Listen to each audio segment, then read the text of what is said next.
का दिन है। कल तपस्या कर कर अपने शरीर को तपाया है। कल तपस्या कर कर अपने शरीर को तपाया है।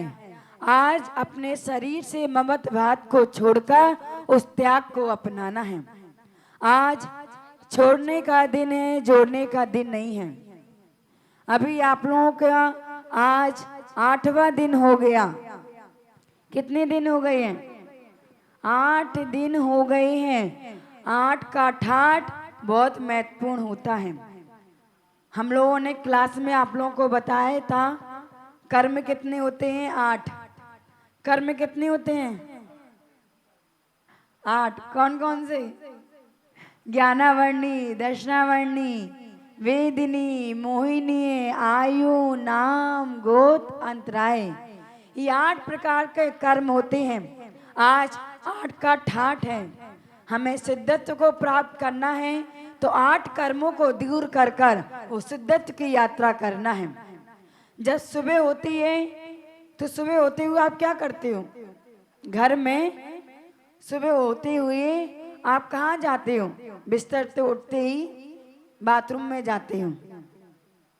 9 बार नमोकार मंत्र तो बाद में, सुबह बिस्तर से उठते ही आप नमोकार मंत्र ध्याते हो, फिर अपने शरीर पर लगाते हो, फिर जो स्वर चलता है उस स्वर से आप पैर आगे बढ़ाते हो। आगे पैर बढ़ाने के बाद आप कहाँ जाते हो? वॉशरूम जाते हो। जब तक आप वॉशरूम नहीं जाते हो तब तक आपको बेचैनी रहती है। जब तक आप फ्रेश नहीं हो जाओगे तब तक आपके दिन की शुरुआत नहीं होती है।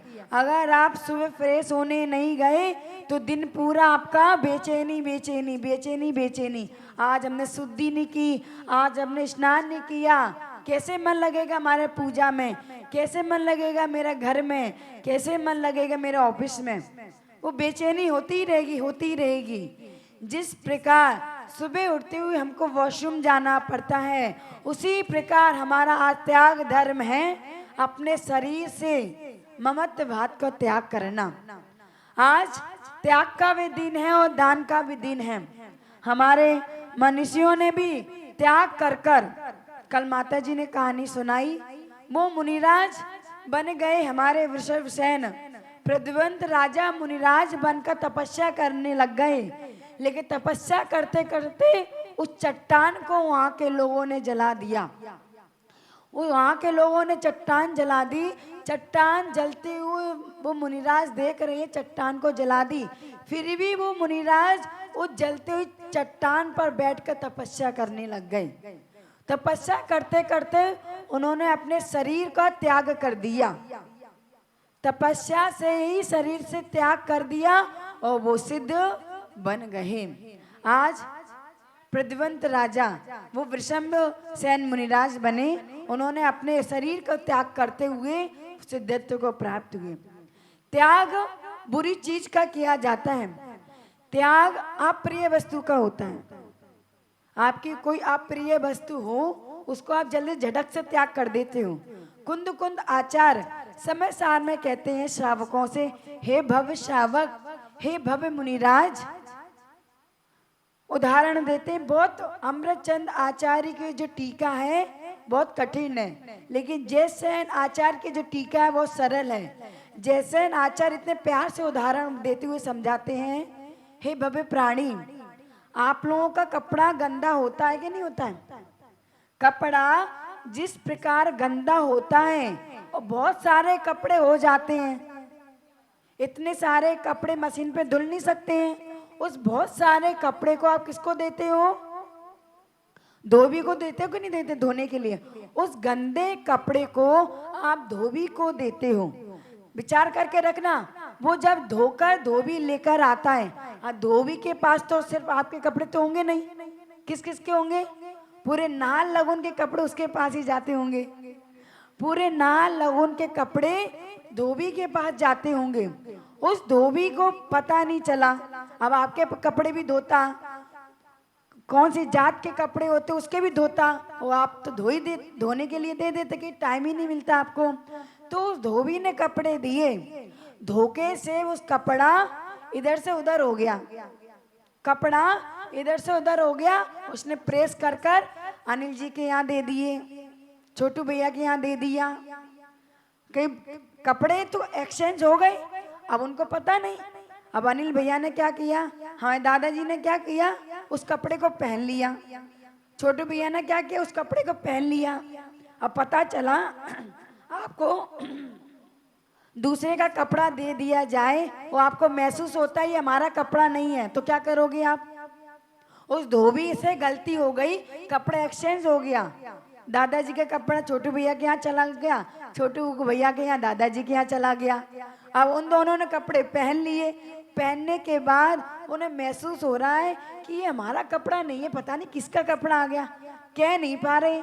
जब उन्होंने धोबी को बुलाया, भाई साहब आपने कपड़ा चेंज तो नहीं कर दिया, आपने कपड़ा चेंज तो नहीं करे, हमें कुछ अलग से फीलिंग हो रही है। धोबी ने कहा हाँ, कपड़ा की पोटली आपकी नहीं थी, वो दादाजी की थी, गलती से आपके यहाँ आ गई है। तो जैसे आपने सुना वैसे झट से कपड़े को उतारकर फेंकने की कोशिश करते हो, करते कि नहीं करते हो? ईचिंग होने लगती है कि हमने दूसरे का कपड़ा कैसे पहन लिया।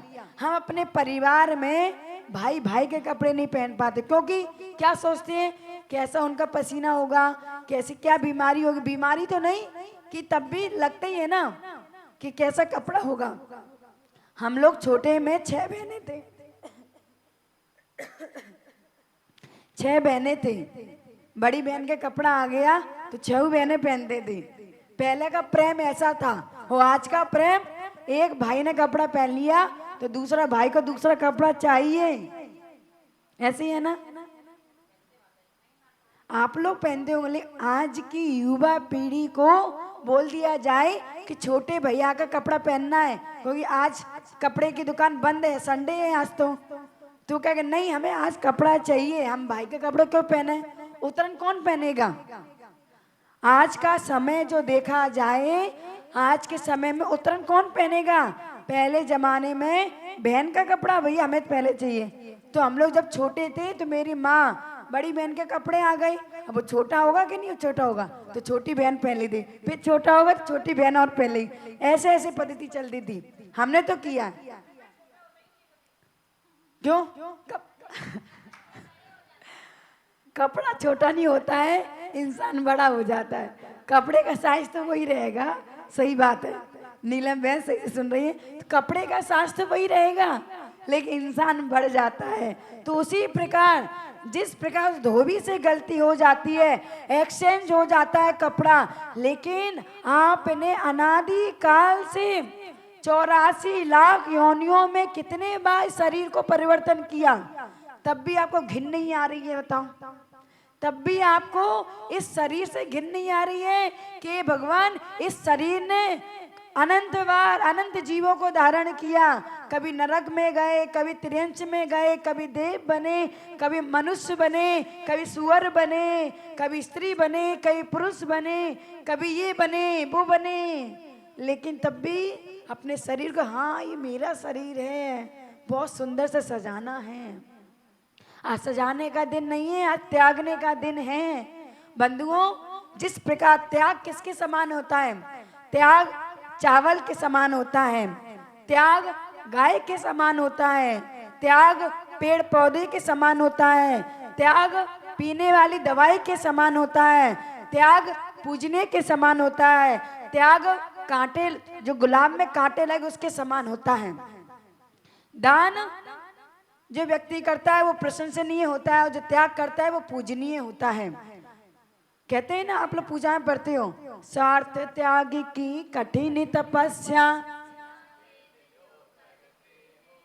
ऐसे ज्ञानी साधु जगत को दुख समूह को हरते हैं। ये आप रोज पढ़ते हो, रोज पढ़कर छोड़ देते हो।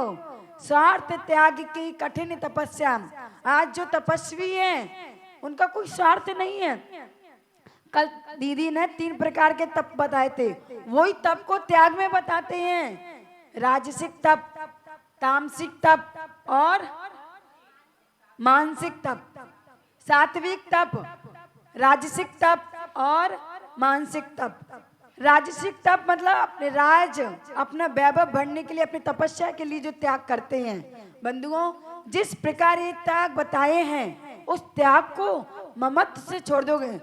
अभी आपका परिश्रम के बाद सम्मान होगा, आपको ये कहना हमने त्याग इसलिए थोड़ी नहीं कि सम्मान के लिए त्याग किया है, हमने तो त्याग अपने शरीर के लिए किया है, अपने कर्मों को जराने के लिए त्याग किया है, ना कि इस वैभव को लूटने के लिए। ये वैभव को छोड़ने के लिए तो त्याग तपस्या कर रहे हैं। भगवान ने जो छोड़ दिया, एक व्यक्ति भगवान के पास आया, हे भगवान, हे भगवान मेरी प्रार्थना सुनो, हम बहुत दुख पीड़ा में हैं।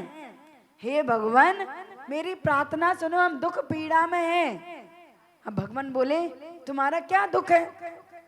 भगवान बोले तुम्हारा क्या दुख है? पवन भैया उसका क्या दुख है? तो वो बोला भगवान जो आपने छोड़ा है बस वही हमें चाहिए, जो आपने छोड़ा है बस वो मुझे मिल जाए, सब कुछ मिल जाएगा। भगवान ने क्या छोड़ा? सारा वैभव, सारा राजपाट सबको छोड़कर वो त्याग तपस्या की ओर चले गए। लेकिन वो मूर्ख बालक, वो मूर्ख व्यक्ति क्या कह रहे हैं? भगवान जो आपने छोड़ा है वही मिल जाए। अब भगवान ने तो 8 कर्मों को भी छोड़ा है, भगवान ने राजपाट को भी छोड़ा है। ये नहीं कह रहा भगवान जो आपने पाया है वो हमको मिल जाए, सब कुछ मिल जाएगा। अपनी प्रार्थना को चेंज करो। जो आप लोग मंदिर में आके कहते हैं भगवान हम बीमार हैं, ठीक कर दो। हे भगवान आज हमारे घर में सुख शांति नहीं है, सुख शांति ला दो। हे भगवान मेरे घर में खुशहाली नहीं है, खुशहाली ला दो। ये आपकी ही व्यवस्था है। और हम लोग की क्या व्यवस्था है? हे भगवान जो आप